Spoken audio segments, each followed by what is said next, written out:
Hello and welcome back to Sunday Vibes. Joe Tomlinson's in Greece. Chris Hamill can't be bothered to be here. So I'm joined this week by Michael McCubbin and Zac Djellab. Bonjour. Very exciting times. Indeed. We bowl straight into your questions. You've been sending them in all week. And Jaber Hot Dog, What a name. great name, is up first. He says, who is the greatest playmaker of all time? Now I'm going to come straight out and say, in the absence of Joe Tomlinson, we don't have to mention Paul Scholes. Yeah. So McCubbin, you can't say Scholes, who do you say? I'm going to go for another Premier League great. Little bit next generation on from Scholes. Cesc Fabregas. I'm going to say, obviously, all time quite difficult. Only been on this earth for about 20 plus years, but certainly of recent times, Cesc Fabregas has to be up there as one of the greatest playmakers around. Obviously, probably had his best years at Arsenal in terms of like a pure box to box, just doing everything. Sure. Kind of midfielder. Obviously, after going to Barcelona, couldn't quite fit in that tremendous system. Never quite found his place. But since coming back to Chelsea, moved deeper. Was setting up Diego Costa for fun originally, and then this season, even though he's had less time, he's still I think top 10 assisters, top 10 assist makers in Europe. Yeah, across this season, and I think he's just about gone level or just topped Wayne Rooney as the second top assist maker in Premier League history. So wow. says it all really. The numbers speak for themselves with Fabregas, I think. And put up crazy numbers this season despite getting kind of limited minutes off the bench. Exactly. It's a great shout. Zachary Djellab, I think I know where you're going. 100%. The man who, if you walked around the Algerian streets, you will see him on a billboard. Zinedine Zidane is the greatest playmaker of all time. It is hard to argue. Indeed. I've never seen a player who just makes you go like, whoa. Like, I don't think there's a reason why Hazard and people like that go, this was the player I wanted to be when I was younger. Sure. The man, I think 2006 World Cup, I think is the main thing that I remember, mainly because I saw highlights, not because I remember it from when I was like however old. But against Brazil, he absolutely dominated them. I think there's a moment where he goes past about 3 players at the same time. And the thing was, he did the simple things so well. And I think one of the most underrated things about him as well was his ability to just protect the ball. If he had the ball, you could not take it off him. He could go to the corner flag in the 80th minute and the game would end with him still there. Yeah. It's ridiculous. He was a big guy. Exactly. Big, guy. I think because a lot of when you think of playmakers, you think of say Ozil, you think of Iniesta. The ones that aren't, they're not as like Zidane was at least 6'1", not ones that are that big. In all of the things that he did were just incredible. And for that, I think when someone says Zidane, the thing that comes to my mind is that moment when the ball comes over him and he jumps in the air like a ballerina, brings it down, and just the man's amazing. Well, Zach's going to have a little moment. Yeah. There. I mean, look, I don't think I could compete with Zidane as a pure player, but I don't think he's necessarily a pure playmaker either. I think that we've got to go for Xavi Hernandez from Barcelona. Obviously now in Qatar with Al Sadd. Now at Barcelona he won 8 league titles, he won 4 Champions League, he came third in the Ballon d'Or a couple of times, he won a World Cup, he won the Euros, but more importantly he got over 180 assists That's for insane. the club, I think. It's absolutely nuts. And the ability that Barcelona had to pin teams back meant that he could just trot around the edge of the final third pretty much, just picking passes, finding Dani Alves, finding Messi, finding Iniesta as well. He made that Spain team tick, which is one of the best international teams we've ever seen.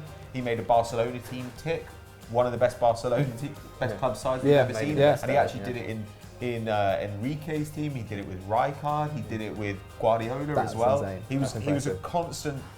He was constantly brilliant the whole time. And I just think in terms of dictating play, playing any sort of pass you want, always the perfect way, always arriving at the perfect moment. I think Xavi Hernandez is hard to beat. But what do you guys think? Who is your shout? Maybe you want to talk about Paul Scholes. Maybe you like Andrea Pirlo. Let us know what you think in the comments below. Our next question comes from Dylan Tomlinson, who says, who is the most improved player this season just gone? Zach, I'm coming to you first. Don't let me down. What have you got? I will try not to. For me, it has to be Isco. The man has very much come into his own since Bale's injury. I think Real Madrid have now changed formation, allowing him to have more of a free role, which he's done very well. And back to the Bale point, I think in the Champions League final, when Bale found out that Isco was going ahead of him, he wasn't even that bothered, essentially, which is, I think that speaks for itself. What he like accepted. Yeah, exactly. And especially when you're a world-class player like Bale, that should speak. And it's being played in your hometown. Exactly. There you go. Wow. I'm going to read some stats off the sheet, mainly because I can't know them off the top of my head. The man has contributed to 0.55 goals and has 0.5 assists per 90, which is incredible in itself. That's 1.05 goal contributions in a match. There's maths for you. And Bale's, he's bettering Bale's than 0.48. Wow. So he's basically scoring like a forward and Exactly. assisting like An attacking mid. Fabregas. Yeah. Absolutely nuts. That's Who insane. wouldn't That want is that in their incredible. team? Exactly. And it really did. It really helped against. We've seen it against Atletico Madrid, Yeah. against Bayern. He can just float around the field and cause Yeah. problems. Even wherever he Juventus, goes. man. Yeah, he's been absolutely sensational. McCubbin, what do you think? Got to say, Ander Herrera, another Spaniard here. Obviously, as a United fan, been particularly pleased with his progress this season. But I think it's one signing that United have made in the last few years that really has worked out well now. Obviously, when he first came in under Van Gaal, he was a bit of a wasted talent. Obviously, one of the kind of hottest midfield prospects in Europe at the time, but never really found where he was best. I think under Van Gaal, he's playing very deep, and then even he played as a number 10 for a while. But this season, Mourinho seems to have really gotten into him. He's turned into a really combative midfielder, but who also still hasn't sacrificed the creative skills that he has. He's been very, very important creatively for United. I think 88% pass completion, which is pretty decent considering he's also putting in lots of challenges, lots of interceptions. I think he's averaging over 3 interceptions per game, which is pretty ridiculous. I mean, essentially, in some ways, he's been playing the kind of role in some games that N'Golo Kante has been kind of famous for the last couple of years. You know what I really like about him is, as a player, if the manager goes to him, "You're going to do this to me," he'll just do it, no matter what. I think at Chelsea, he followed Hazard everywhere. And a normal player, you tell another player to do that, they'll be like, I don't want to do that. Or when they get into the pitch, they won't do it. He did every single bit. But my question, do you think he should be the next Man United captain? He's certainly a strong candidate. I don't know if I'd want to put my neck out and say it, but based on this season, I mean, yeah, he has kind of been slowly turning into Mr. Man United. I mean, the fact that he looks set to turn down and move to Barcelona, kind of says it all. And yeah, certainly among the fans, he's become kind of the main candidate really, which is pretty crazy considering that a year ago he wasn't even a certain in the first team. It's a massive improvement. I think That's insane. It'll be interesting to see if you can keep hold of him. Barcelona is supposedly sniffing around. Now, I think there are quite a few candidates here. Guys, you haven't mentioned, I mean, Victor Moses, he's got to get a shot. David Luiz, if you compare him to his last spell at Chelsea, 100%. when he was talented but a little bit dodgy at times. Yeah. Alex Oxlade-Chamberlain's had a very, very good season as well. I'm not sure who I want to go for, so I'm actually going to go for another Man United player, and this might be a little bit unexpected, but I'm going to say Marcus Rashford. I think in his breakout season, everything he hit went in, and as a result, people thought that he was going to be this incredible, superstar goal scorer. And they kept talking about how he was a great dribbler, how he was a great passer, all this stuff, and I didn't see it at all. I didn't actually think he was a very good dribbler in that breakout season. He didn't get a lot of good chances. He wasn't as good a prospect as somebody like Kelechi Iheanacho, for instance.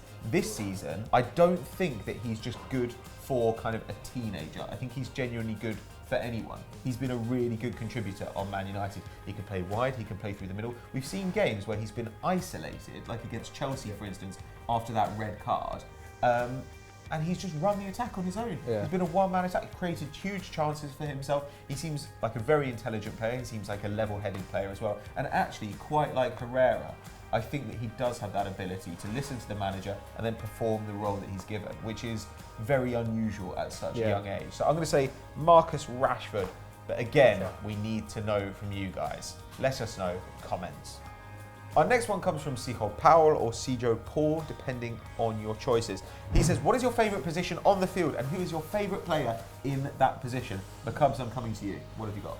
I'm going to go for flavour of the month, fullbacks. Everyone loves a fullback these days. Right back, Dani Alves, just based on just how immense he's been over the last 10 years pretty much it is now. He has just been fantastic season in, season out. Just that all-encompassing, marauding right back. Like as good at the back as he is going forward, and going forward just is an absolute monster. really carried through Juventus through some of those Champions League games. Unfortunately, see they lost in the end. But yeah, got to go for Dani Alves at right back. It's a good shout. Zach? So goalkeeper, mainly because I've played there half my life. If it wasn't that, I think it's a centre back. But the player-wise, I think it has to be Iker Casillas. As a young player coming up as if I came through an academy, but like as a young player, you watch sort of YouTube compilations of Casillas making these insane saves where the ball's been played across the other net and he's just ran and dived and just got it every single time. And like in comparison for like height-wise, he's only 6 foot, which is quite short for a keeper. Like Neuer, Czech is like 6'5", Neuer's like 6'4", so comparisons. But yeah, like I think he was one of those goalkeepers which, you know, when someone makes it, like when you're playing in goal and someone makes a dive which is over-exaggerated, he was one of those as well. He was fun to watch, and when he pulled off a save, you just stand there and applaud him at times. Interesting. I mean, I feel like you've gone for really niche options. I'm going straight centre mid. Centre mids, I'm all about them. And I'm going to go for somebody currently playing, and I'm going to go for Luka Modric. I mean, he's what you'd call a needle central midfielder. So he can play passes through tight gaps. He can also dribble. He can distribute. Those outside of the boot passes, one of my favourite things to see. When he was at Spurs, I kind of denied he was good because, you know, he was at Spurs, and then he went to Real Madrid, and I had to admit to myself, this guy is unbelievable. And now he's got a 3rd Champions League title in 4 years. So I'm glad that he's got the trophy cabinet to match his talent. What a man. We've got another question next from PJW Sharkfin. Whoa, lovely name. Somehow doubt that's on your birth certificate. He says, if you could bring back one ex-player from your club to play for 1 season only, who would it be? Now I'm going to go first this time. I'm an Arsenal fan. You're expecting me to say Thierry Henry, can't say his name, and you'd be correct because he would be great. However, I'm going to go for a more interesting option. Patrick Vieira, immediately fix our midfield, can do everything, can defend, can get forward. He would be the man I'd want, and he should captain our side for that 1 season. We'd win the league, that's all. You know, you probably would, to be honest. Yeah, who have you got, Zach? So many. John Terry, brought him back in his prime because now he's gone. Rubbish. Frank Lampard. Whatever. Pull it. But you know what? I think I'll go for Zola. Zola, Hazard, Costa, probably Lukaku next season. What a strike force that would be. That would be very It'd be a strange thing. I can't imagine Zola and Hazard. They just like it's just yeah, funny. I know, right? It's just compatible. Yes, It'd just be so good. Like, just Zola playing now would be crazy. But almost like Zola actually. I'm going to go as a United fan. Probably Ronaldo would be the most practical player to bring back and get us back on top. But got to go for Eric Cantona just because I didn't ever really get the chance to see him as a youngster. I think by the time I was really kind of consciously watching football, Cantona had already retired. He retired so early, and he was just magic. He was just absolutely magic, and the way that he brought United into this new era under Ferguson was can't fault the guy at all. Would have loved to have been there and seen that goal that he scored against Sunderland. It was just like that's stuff like that. Just magical really, and great guy. I'd love as to well. have seen him karate kick that. That's what I was about to say. Well. That's what I was about to say. That'd be sick. That's what the Premier League's missing. So there you go, guys. Those are your shouts. TJ Jeffries asks, who is the best striker partnership of the past 30 years? Right, I want a 3-word answer here, and the middle word has to be and. McCubbin? Gonna say Raul and Ronaldo. Great shout. Djellab? Henry and Eto'o. Oh, God. Henry and Bergkamp. I can't see past them. I'm sorry.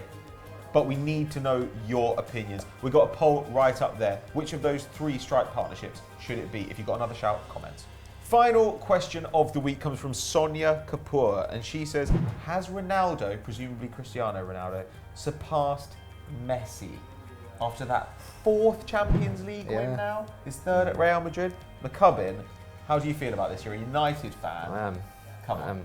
I think, juicy question. And obviously did love Ronaldo at United. But it's stupid, isn't it? I think the whole debate is just ridiculous. Like, Ronaldo hasn't surpassed Messi. he'll never surpass Messi. And in fact, I don't actually think Ronaldo has ever actually been that anywhere near Messi. Like, I really don't. I think the gulf between Messi and Ronaldo is the same as the gulf between Ronaldo and the next person down. In terms of like, he's obviously a fantastic striker, probably the best striker in the world right now. You know, such a lethal finisher these days. But in terms of like, as an all-round player, like, Messi is just on another planet. You know, I can't remember what the quote is, but it's like, Ronaldo's the best player on planet Earth, and Messi's the best in the universe, or the Messi's off this planet. Yeah. I mean, obviously very, very cheesy there, but yeah, I just can't see how there's still a debate about these two players. Messi's just miles ahead, in my opinion.